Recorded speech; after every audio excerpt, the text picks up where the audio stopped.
الحمد للہ رب العالمین والصلاۃ والسلام علی سید المرسلین وعلی آلہ واصحابہ واتباعہ اجمعین۔ میں نے گزارش کی تھی کہ نسل انسانی کے لیے پہلے دو حکم، ایک تو یہ ہے کہ اللہ پاک نے نسل انسانی کو خلیفہ کا خطاب دیا، انی جاعل فی الارض خلیفہ۔ دوسری بات یہ کی تھی کہ جب آدم و حوا علیہ السلام کو اتارا تو ہدایت کی، یہ فرمایا کہ اما یاتینکم منی ھدی فمن تبع ھدایا فلا خوف علیہم ولا ھم یحزنون۔ یہ ہمارے نسل انسانی کے لیے اجتماعی طور پر دو حکم ہیں۔ خلافت کی بات ہوئی تھی تو میں نے عرض کیا تھا کہ خلافت دو قسم کی ہے، ایک ہے خلافت تکوینی، ایک ہے خلافت تشریعی، دو الگ الگ دائرے ہیں۔ قرآن پاک نے بھی دو الگ الگ دائرے بیان کیے ہیں۔ خلافت تکوینی سے مراد کیا ہے؟ گزارش کی تھی کہ خلافت تکوینی زمین کا کنٹرول، زمین کا تصرف اور زمین پر اختیارات جو انسان کو ہیں، کسی اور کو نہیں ہے۔ زمین میں، زمین پر، زمین کے ماحول میں تصرف کے جو مواقع اور صلاحیتیں اللہ پاک نے انسان کو دی ہیں، کسی اور جانور کو نہیں۔ زمین کے اندر بھی تصرف کرتا ہے، اوپر بھی کرتا ہے، فضا میں بھی کرتا ہے، اب تو خلا میں بھی چلا گیا ہے، اور یہ سمندر میں بھی کرتا ہے، سمندر کی تہہ میں بھی کرتا ہے، سمندر کی سطح پر بھی کرتا ہے، سمندر کے فضا میں بھی کرتا ہے۔ یہ خلافت تکوینی ہے کہ زمین کا، جس کو ہم کہتے ہیں پہلے جن تھے یہاں رہتے تھے، یہاں نظام چلاتے تھے، ان جنوں کے بعد ہمیں یہ نظام دے دیا گیا کہ زمین کا اسباب اور تکوین کا نظام یہ بھی مجموعی طور پر کس کے ہاتھ میں ہے؟ انسان کے ہاتھ میں۔ اللہ رب العزت نے اسے قرآن پاک میں یوں تعبیر کیا ہے، وَلَقَدْ كَرَّمْنَا بَنِي آدَمَ وَحَمَلْنَاهُمْ فِي الْبَرِّ وَالْبَحْرِ وَرَزَقْنَاهُمْ مِنَ الطَّيِّبَاتِ وَفَضَّلْنَاهُمْ عَلَىٰ كَثِيرٍ مِّمَّنْ خَلَقْنَا تَفْضِيلًا۔ یا اللہ رب العزت نے انسان کی خلافت ارضی کے چار دائرے بیان فرمائے ہیں۔ تکریم، امتیاز اللہ پاک نے عزت بخشی ہے۔ حملناہم فی البر والبحر، ہم نے خشکی اور سمندر پہ انسان کو سوار کیا ہے۔ کیا مطلب؟ زمین اور خشکی کے نظم کو کون کنٹرول کر رہا ہے؟ یہ سمندر میں بھی اور خشکی میں بھی، فضا میں بھی، زمین میں بھی، سمندر کی سطح پر بھی، سمندر کی تہہ میں بھی۔ وَحَمَلْنَاهُمْ فِي الْبَرِّ وَالْبَحْرِ، ہم نے خشکی اور سمندر پر انسان کو، یہ انسان کی تکریم ہے کہ ہم نے خشکی اور تری پر انسان کو کیا کیا ہے؟ سوار کر دیا۔ وَرَزَقْنَاهُم مِّنَ الطَّيِّبَاتِ، جو رزق انسان کھاتا ہے کسی جانور کو نصیب نہیں۔ سب سے بڑا گوشت خور جانور شیر ہے، خالی گوشت کافی ہے اس کو۔ انسان گوشت کی کتنی ڈشیں بناتا ہے۔ اگر انسان گوشت سے جو جو چیزیں بناتا ہے، شیر کے تصور میں بھی نہیں ہوگا کہ گوشت ایسے بھی کھایا جاتا ہے۔ انسان کی ڈشیں آپ گن لیں گے، کچا گوشت، پکا گوشت، بنا ہوا گوشت، روسٹ گوشت، اس کی ڈشیں آپ گن لیں گے کتنی ہیں۔ رزقناہم من الطیبات، گندم چڑیا صرف دانہ کھاتی ہے، ہم کیا کیا بناتے ہیں؟ گندم سے کیا کیا بناتے ہیں، غلے سے کیا کیا چیزیں بناتے ہیں۔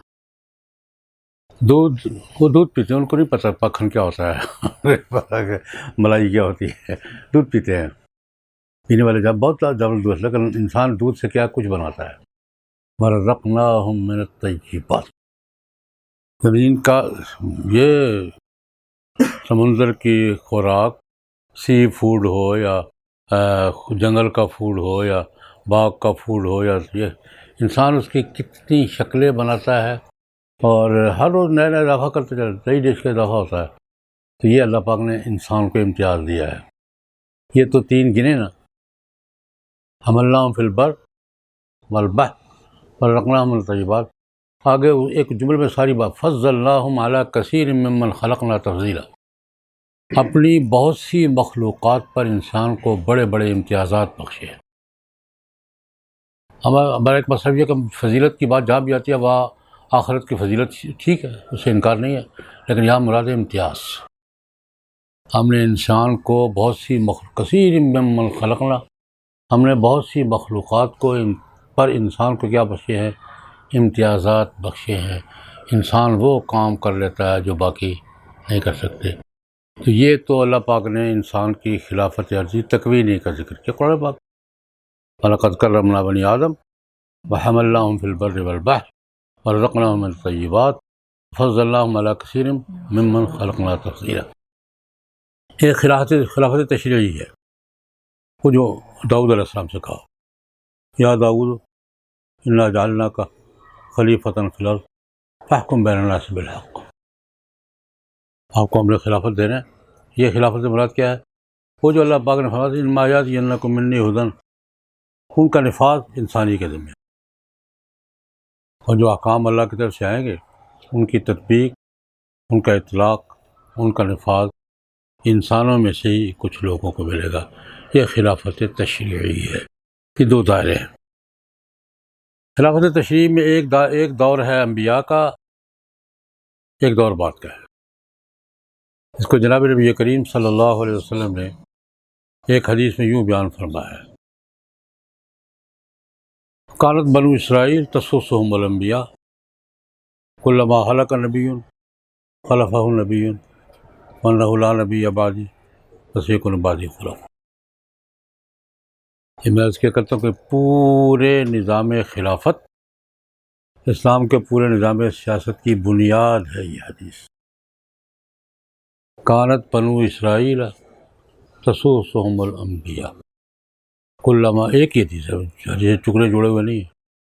کانت بنو اسرائیل تسوسهم الانبیاء کلما ہلک نبی خلفہ نبی وانہ لا نبی بعد فسیکون بعدی خلفاء۔ کہ انبیاء بنی اسرائیل میں، ہم سے پہلا دور بنی اسرائیل کا تھا، اس سے پہلے بھی دور یہی تھا۔ انبیاء کرام علیہم الصلوات و تسلیمات اللہ کے نبی بھی ہوتے تھے، وقت کے حاکم بھی ہوتے تھے۔ ان کا کام صرف نماز روزہ نہیں تھا، معاشرے کو کنٹرول کرنا، معاشرے کی اصلاح کرنا۔ انبیاء کرام علیہم الصلوات و تسلیمات کے فرائض نبوی میں تھا۔ اس کی دو تین مثالیں دوں گا۔ موسیٰ علیہ السلام کو اور ہارون علیہ السلام کو اللہ پاک نے بھیجا اور فرمایا یا فرعون کے پاس جاؤ یار، انہ طغی، سرکش ہو گیا۔ اور وہاں اللہ کے پیغمبر کے طور پہ فرعون کے پاس دونوں پیغمبر آئے ہیں۔ میسج کیا تھا؟ ارسل معنا بنی اسرائیل ولا تعذبہم۔ دونوں کا یہ نہیں کہ ہم یہاں حکومت کرنے آئے ہیں، اب بنی اسرائیل کو لے جانے آئے ہیں، راستہ چھوڑو، ہم اپنے علاقے میں جائیں گے، وہاں جا کر ہم آباد ہوں گے، اس کو جا کر آباد کریں گے۔ ان ارسل معنا بنی اسرائیل ولا تعذبہم۔ موسیٰ علیہ السلام اور ہارون علیہ السلام کا فرعون کے نام اللہ کی طرف سے بنیادی میسج کیا تھا؟ بنی اسرائیل کو آزادی دو، ہم اپنی قوم کو آزاد کروانے کے لیے آئے ہیں۔ اس پر جو مکالمہ ہوا قرآن پاک نے وہ بھی ذکر کیا۔ جب یہ مکالمہ ہوا ہم آزادی کے لیے آئے، یہ بھی اللہ کی قدرت۔ یہ دو بزرگ کیا کہہ رہے ہیں؟ ان ارسل معنا بنی اسرائیل ولا تعذبہم، بنی اسرائیل کو ہمارے ساتھ بھیجو، ہم فلسطین واپس جائیں گے، ان کو عذاب میں مبتلا نہ کرو۔ وہ کیا کہہ رہا ہے؟ یہ کیوں آئے ہیں؟ یہ آئے ہیں دو کہ تمہارے ملک پر قبضہ کرنے کے لیے، وَيَذْهَبَ بِطَرِيقَتِكُمُ الْمُثْلَىٰ۔ یہ کیوں آئے ہیں؟ لِيُخْرِجَاكُم مِّنْ أَرْضِكُمْ بِسِحْرِهِمَا وَيَذْهَبَ بِطَرِيقَتِكُمُ الْمُثْلَىٰ۔ وہ کیا کہہ رہے ہیں؟ یہ کیا کہہ رہے ہیں؟ وہ کہہ رہے ہیں کہ ہماری قوم کو آزاد کرو، ہم واپس لے کے جائیں گے، ہمارا یہاں کوئی کام نہیں ہے۔ اور یہ کیا کہہ رہا ہے کہ یہ آئے ہیں تمہارے ملک پہ قبضہ کرنے کے لیے آئے ہیں، اور تمہاری مثالی تہذیب مٹانے کے لیے، بِطَرِيقَتِكُمُ الْمُثْلَىٰ، تمہارا آئیڈیل کلچر، تمہاری مثالی تہذیب مٹانے آیا ہے۔ وہ کہہ رہے ہیں یہ کہہ رہے ہیں. یہی سیاست کسی کو کہتے ہیں، ڈپلومیسی اسی کا نام ہے. وہ کہہ رہے ہیں ہم جانے کے لیے آئے، کہتے نہیں قبضہ کرنے کے لیے آئے. ڈپلومیسی سمجھ میں آئی ہے. خیر مکالمہ بھی وہاں ہوا، فرعون نے تانا دیا. میں عرض کیا کرتا ہوں علماء کرام سے، قرآن پاک کو کبھی سماجی تناظر میں بھی پڑھ لیا کرو. سماجی تناظر کیا ہے، معاشرہ کیا ہے، سوسائٹی کیا ہے. فرعون کہتا ہے الم نربک فینا ولیدا، میری روٹیاں کھا کے میرے سامنے کھڑے ہو گئے. الم نربک فینا ولیدا لبثت فینا من عمرک سنین، کتنے سال میرے کر رہے ہو یار. افعال تفعال تکلتی فعال، جاتے جاتے بدلہ بھی مار گئے تھے. یہ فرعون تانا دے رہا ہے. الم نربک فینا ولیدا، تجھے ماں کی گود سے لے کر گھر میں ہم نہیں پالا تھا. لبثت فینا من عمرک سنین، زندگی کے کتنے سال ہمارے ہاں گزارے. افعال تفعال تکلتی فعلتا، جاتے ہوئے بدلہ بھی مار گئے تھے. دوسرا کیا مزے کا جواب دیتے ہیں. یہ مکالمے پڑھنے والے ہیں یار، کیا باتیں کرتے. تلک نعمت تمنھا علیہ ان عبدت بنی اسرائیل، کیا احسان جتاتے ہو مجھ پر، میری قوم کو غلام بنا رکھا ہے. کیا خوبصورت جواب ہے. تلک نعمت تمنھا علیہ، یہ احسان چڑھا رہے ہو مجھ پر. ان عبدت بنی اسرائیل، میری قوم غلام بنا رکھی ہے تم نے. تو میں نے بات یہ عرض کی ہے کہ انبیاء کرام علیہ السلام سوسائٹی کے لیے، سماج کے لیے، آزادی کے لیے اور قوم کی اصلاح کے لیے، میں کہ ساری باتیں انبیاء کے مشن میں شامل ہیں. موسیٰ علیہ السلام کو تو مشن ہی یہ تھا، قوم کی آزادی کے لیے آئے ہیں. اور آزادی تو لے دی، آگے کام نہیں ہوا. آگے پھر یوشع بن نون کے زمانے میں کام ہوا، علیہ السلام کے زمانے میں. تو یہ اب دیکھیں کہ لوط علیہ السلام پیغمبر تھے. لوط علیہ السلام کا بنیادی توحید تو سب کا مشترک تھا نا، لیکن سماج کے اعتبار سے، سوسائٹی کے اعتبار سے انبیاء کا اپنا مشن کیا تھا. لوط علیہ السلام کا مشن کیا تھا؟ انکم لتأتون الرجال شہوۃ من دون النساء بل انتم قوم تجہلون. بڑے جاہل ہو یار. یہ خاندانی نظام کا تحفظ، جنسی بے راہ روی کا سدباب، ہم جنس پرستی کا مقابلہ، جو تعبیر بھی کر رہے ہیں. لوط علیہ السلام نے قوم کو توحید کی دعوت دینے کے بعد کیا کہا؟ انکم لتأتون الرجال شہوۃ من دون النساء بل انتم قوم تجہلون. بڑے جاہل ہو یار، کیا کرتے ہو. یہ ان کے مشن کا حصہ ہے. اس پر جو مکالمہ ہوا پڑے قرآن پاک میں، جو نتیجہ نکلا وہ کیا تھا. اللہ رب العزت نے سب سے زیادہ سنگین سزا اس جرم کی دی ہے. باقی عذاب تو آئے اور ختم ہو گئی. یہ عذاب اب تک سامنے ہے. یہ ڈیڈ سی کیا ہے؟ اردن اور اسرائیل کے درمیان ڈیڈ سی، بحر مردار، بحر میت، بحیرہ مردار موجود ہے. پتھراؤ ہوا، زمین سے پانی نکلا ہے، وہ پانی اب تک سمندر کی شکل میں موجود ہے. اس میں کوئی زندگی نہیں ہے، کوئی جانور نہیں ہے، پانی میں کشتی رانی نہیں ہے، اب تک موجود ہے. اللہ پاک نے قرآن پاک تمہارے ایک راستے میں آیا، دیکھو جب جاتے ہو یروشلم تو وہ راستے میں ہے، اب بھی راستے میں. 5 بستیاں تھیں، کیا نتیجہ نکلا؟ پانی نکلا ہے. وہ پانی وہ ہے، اور دنیا کا سب سے زہریلا پانی ہے آج بھی. وہاں نہ جانور، نہ کشتی، کچھ. اس کو کہتے ہیں ڈیڈ سی ہے، میلوں تک پھیلا ہوا ہے، اور قیامت تک اللہ رب العزت نے باقی رکھا ہوا. اس پر ہم تو کہتے ہیں، ہم جنس پرستی پر جب یہ تحریک آگے بڑھی ہے تو ایک مسیحی پادری نے تبصرہ کیا تھا کہ ظالموں، جس جرم پر اللہ رب العزت نے بستیاں زمین میں غرق کر دی اس کو تم حقوق میں شمار کر رہے ہو. یہ اس وقت کے پوپ نے کہا. آج کا پوپ بھی نہیں مان رہا. میرا کہنے کا مطلب یہ ہے کہ انبیاء کرام علیہم الصلوات و تسلیمات صرف نماز روزے کے لیے نہیں آئے. سوسائٹی کی اصلاح کے لیے اللہ کو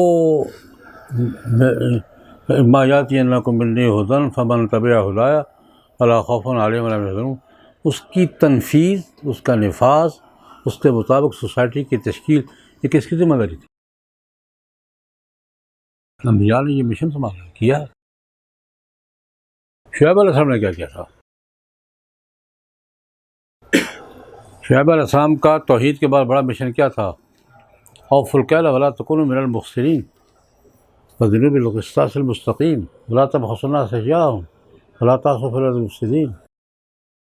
اپنا معیشت کا نظام ٹھیک کرو بھائی، ماپ تول میں کمی نہ کرو. ایک بات، ولا تبخسوا، 2 نمبر مال نہیں بیچو. معیشت میں 2 ہی بنیادی باتیں ہیں. اوفوا الکیل ولا تکونوا من المخسرین وزنوا بالقسطاس المستقیم. ایک ولا تبخسوا الناس اشیاء، چیزیں بھی خراب نہیں کرو، 2 نمبر مال نہیں بیچو. ماپ تول میں کمی نہیں کرو، 2 نمبر مال نہیں بیچو.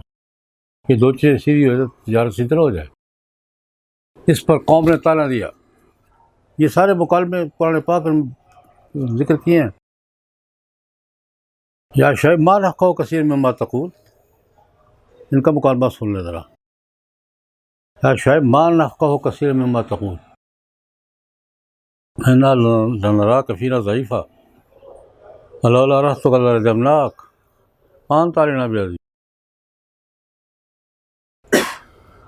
ان جملوں کو سماجی تناظر میں دیکھے وہ کیا کہہ رہے ہیں. تیری باتیں سمجھ نہیں آ رہی، تو ایک کمزور طبقے کا آدمی ہے. کہ تیری ایک پارٹی ہے ورنہ تجھے ویسے ہی مار دیں ہم، تم ہم پر غلبہ نہیں پا سکتے. یہی جملے ہیں نا، ما نفقہ کثیر مما تقول انا لنراک فینا ضعیفا لولا رہطک. یہ تیری پارٹی ہے، 4 آدمی تیرے ساتھ اکٹھے ہو، اللہ ویسے رجم کر دے تمہیں. لولا رہطک لرجمناک وما انت علینا بعزیز، تم ہم پہ غلبہ نہیں پا سکتے. یہ مکالمہ ہو رہا ہے شعیب علیہ السلام کا. اور ایک بڑی مزے کی بات کی اور جو آج بھی کہی جا رہی ہے، الصلاۃ تأمرک ان نترک یعبد آباءنا او نفعل فی اموالنا ما نشاء. یہ تیری نمازیں یہ باتیں سکھاتی ہیں تمہیں جو تم ہمیں آ کے کہتے ہو. الصلاۃ تأمرک ان نترک، اپنے آباء و اجداد کے معبودوں کو چھوڑ دیں. اگلی بات، ان نفعل فی اموالنا ما نشاء، اپنے مال میں اپنی مرضی سے تصرف کر سکیں، اس بات سے تمہاری نمازیں روکتی ہیں. ہمارا مال ہماری مرضی یار. ان نفعل فی اموالنا ما نشاء، یہ فری اکانومی کا یہ بنیاد یہی ہے. آج دنیا میں معیشت کی بنیاد کس پر ہے؟ فری اکانومی پر. فری اکانومی کی اصطلاح سب سے پہلے کس نے بولی ہے؟ قوم شعیب نے. ان نفعل فی اموالنا ما نشاء. تم یہ ہدایات کدھر سے دینے آ گئے کہ یہ کرو اور یہ نہیں کرو؟ ہماری مرضی ہے یار، ہمارے پیسے ہیں، ہماری مرضی. یہ میں نے 3-4 صرف حوالے دیے ہیں یہ بتانے کے لیے کہ حضرات انبیاء کرام علیہم الصلوات و تسلیمات کا کام صرف نماز اور توحید نہیں تھی. سوسائٹی کا اصلاح، سوسائٹی کو خرابیوں سے پاک کرنا، نشاندہی کرنا، مقابلہ کرنا، پاک کرنا انبیاء کا مشن ہے. قرآن پاک میں جا بجا اس پر ایک واقعہ سمجھ لیں یا لطیفہ سمجھ لیں. کچھ عرصہ پہلے، کچھ 8-10 سال پہلے کی بات ہے، امریکہ میں ہمارا ایک ادارہ ہے دارالہدا، واشنگٹن میں ہے. میرے دوست ہے، میں جاتا رہا ہوں، بہت جاتا رہا ہوں وہاں. تو وہاں جب جاتا ہوں تو وہاں بھی محفلیں جمتی ہیں. پھر کچھ دوست آ گئے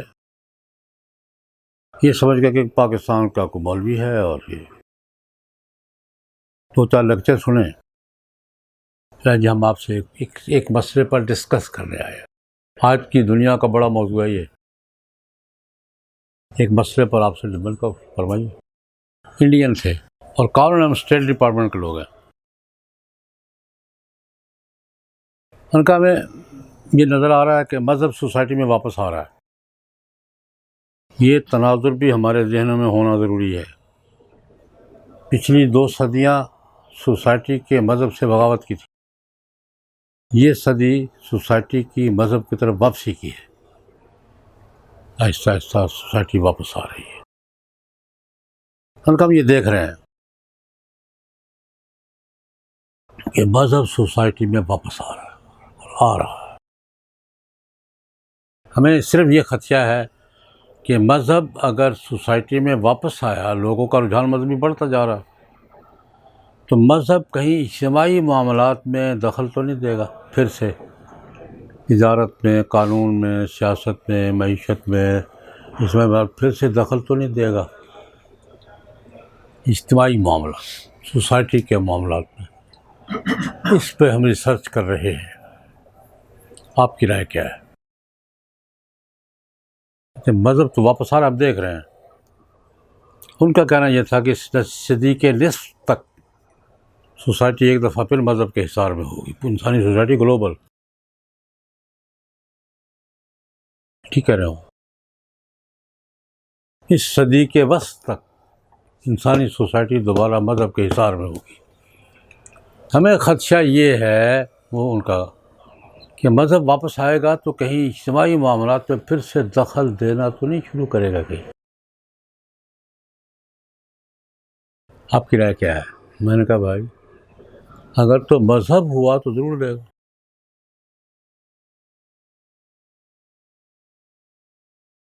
جو واپس آئے گا اگر وہ مذہب ہوا لازماً دے گا۔ کیوں؟ مذہب کسے کہتے ہیں؟ بگڑا ہوا یا صحیح اور وہ الگ مسئلہ۔ کسی پیغمبر کی پر نازل ہونے والی وحی، آسمانی مذاہب میں کسی پیغمبر پر نازل ہونے والی وحی اور اس پیغمبر کی تعلیمات و تشریعات، اس کا نام مذہب ہے۔ آسمانی مذہب کسے کہتے ہیں؟ کسی پیغمبر پر نازل ہونے والی وحی اور اس پیغمبر کی تعلیمات، تعبیرات، یہ مذہب ہے۔ یہ ایک الگ موضوع ہے کہ کس کے پاس ہے کس کے پاس نہیں، لیکن ہے تو صحیح، غلط صحیح بدلے ہوئے صحیح ہے، موجود ہے۔ میں نے کہا اگر تو مذہب ہے تو ضرور دو گا۔ کیوں؟ اللہ کے کسی پیغمبر نے فرد سے خطاب نہیں کیا جس نے کہا یا قوم ہے کہا ہے۔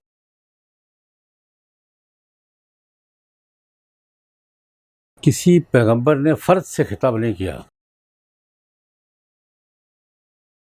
پیغمبر کا خطاب کیا رہا ہے؟ یا قوم ہے۔ نوح علیہ السلام بھی یا قوم ہے، شعیب علیہ السلام بھی یا قوم ہے۔ بنی اسرائیل میں توسع ہو گیا تھا، یا بنی اسرائیل، 12 قومیں اکٹھی ہو گئی تھی، دائرہ ذرا وسیع ہو گیا تھا۔ اور ہماری باری آئی تو یا ایھا الناس۔ یہ بات ذہن میں آئی ہے؟ میں نے کہا اگر تو مذہب ہے تو قوم کی بات کرے گا بھائی، مذہب فرد کی بات نہیں، کہ وہ ضمناً کرتا ہے۔ مطلب قوم کی، یا قوم اوفوا الکیل والمیزان، یا قوم انکم لتأتون الرجال، یا قوم ہے، یا قوم ہے، یا قوم ہے۔ تو یہ میں نے عرض کیا کہ جناب نبی کریم سے کہ وہ ارشاد کا ترجمہ کر کے بات حضور نے پورا پس منظر بیان کر دیا۔ ہم سے پہلے چونکہ دور بنی اسرائیل کا تھا، اس کے حوالے سے کانت بنو اسرائیل تسوسهم الانبیاء، بنی اسرائیل میں سیاست اور حکومت کس کے ہاتھ میں تھی؟ کلما ہلک نبی خلفہ نبی، ایک نبی جاتا دوسرا آ جاتا، ساتھ ہی خود ہی جواب یہ انہ لا نبی بعدی، میرے بعد نبی کو نہیں آنا۔ تو یہ سسٹم کیسے چلے گا؟ کسی نے سوال نہیں کیا۔ ایک نبی جاتا تھا دوسرا آ جاتا تھا، سارے معاملات سنبھال لیتا تھا، میرے بعد نبی کوئی نہیں ہے۔ اب سسٹم کیا ہو؟ اس پر سیکون بعدی خلف، میرے بعد یہ نظام خلفاء سنبھالیں گے۔ پوچھا ماذا تأمرنا، رسول اللہ ہمارے لیے کیا حکم ہے؟ جو بھی بنے اس کی بیعت کرو، اس کے تابعداری کرو۔ یہ نظام خلافت سمجھ میں آیا؟ یہ ہے خلافت شرعی، وہ خلافت تکوینی تھی، یہ خلافت شرعی، اور یہ اللہ پاک نے شروع سے ہی ہمارے ذمہ لگا رکھی ہے